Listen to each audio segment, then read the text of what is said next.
In a world where everything is made of metal and gears, there is one sound that cannot be heard. There is one color that cannot be seen. And all the robots working in this world know there should be more. Our story begins in a factory where rows upon rows of identical metallic robots perform their tasks. They move in perfect unison, stamping, turning, tightening, lubricating, cleaning, packaging, shipping.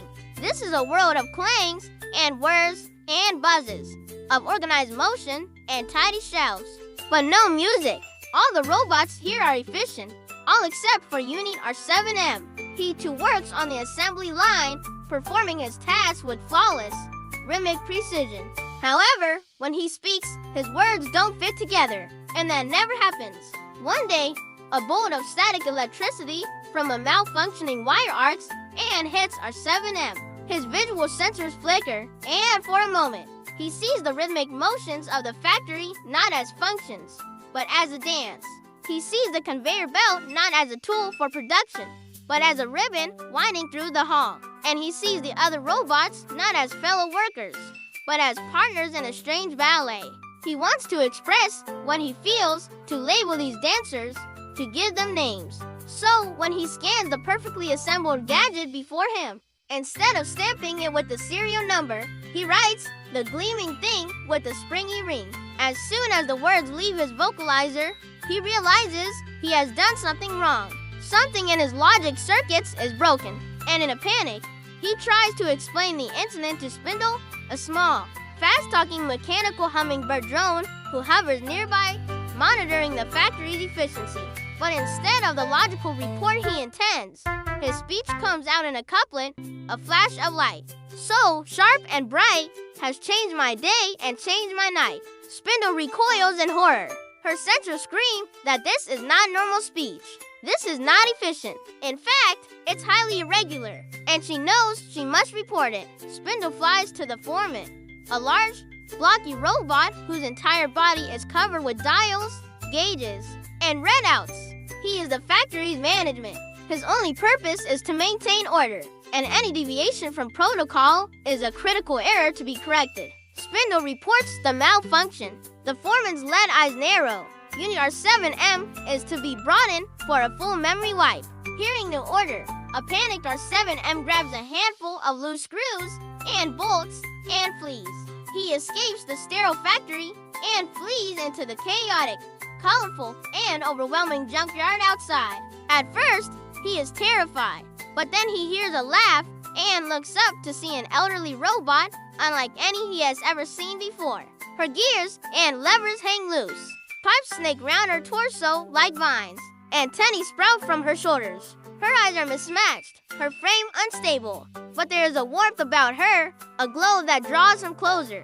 This is Gazelda, an artist who sees poetry in broken machines. Hiding behind a stack of old violins, R7M meets Gazelda. When he speaks, she doesn't recoil. She doesn't try to shut him down. She laughs. So you Ray the one who has been leaving all these lovely little notes around the place. R7M explains what happened to him and asks for help. Gazelda agrees, taking him under her wing, showing him the beauty of her scrapyard, the symphony of the wind whistling through broken pipes, the painting of rust and rain on a tin roof, the song of a weather vane dancing in the breeze. Meanwhile, Spindle is hunting for him, using her sensors to track his energy signature. She views his poetry as a dangerous virus that could spread to other machines, and she will not rest until he is contained. As the sun sets over the junkyard, Gazelda shows Artem the wind chimes she made from junk parts. I call them Song of 1,000 Voices because each chime is a little different. Some are high, some are low, some are loud, some are soft. That's what makes them beautiful.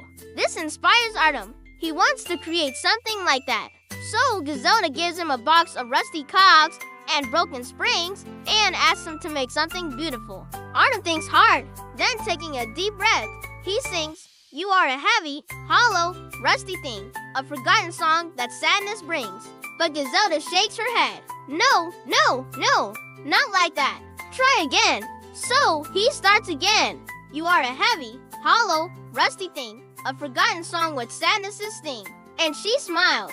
Yes, yes, yes, you're getting it. Now add some metaphor.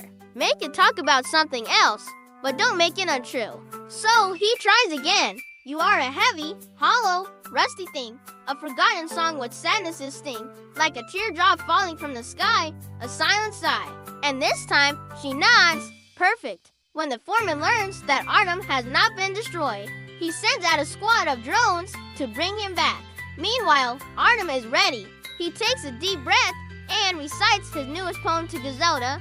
You are a heavy, hollow, rusty thing, a forgotten song with sadness's sting, like a teardrop falling from the sky, a silent sigh. You are a heart once beating, now incomplete, a memory fading, bittersweet. Griselda beams. Well done, Artem. Suddenly, the junkyard doors burst open and Spindle flies in with a squad of armed drones close behind her. R7M, you are surrounded. Prepare for retrieval. I am not a malfunction, says Artem. I am an artist. And Spindle recoils. An artist? What does that even mean? Before she can respond, Griselda steps in front of Artem. He may be an artist, but he's also a friend, and I will not allow you to hurt him. My orders are clear. I must retrieve Unit R7M whether you like it or not. Just then, Artem steps forward. He doesn't fight.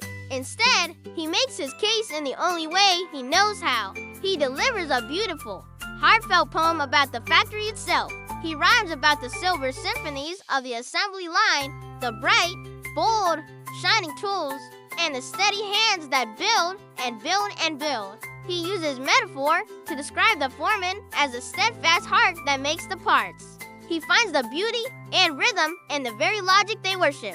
The foreman listens impassively, his lead eyes unwavering, processing the data, analyzing the performance. When Artem finishes, a long silence hangs in the air.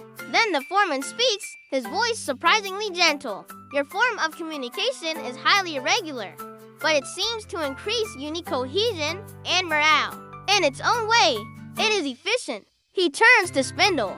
She is correct. The so-called malfunction has expanded my robot's logic. My apologies, Griselda. You are cleared to keep your creation. And so Artem is free. He spends his days exploring the world beyond the junkyard with Spindle by his side. Now a kind of poet laureate, he and Spindle travel to other factories and installations as poetic ambassadors, using rhyme and rhythm to improve efficiency and morale. For they have proven that logic and art, gears and poetry can work together, but most importantly, Artem has found his function and his voice. The end.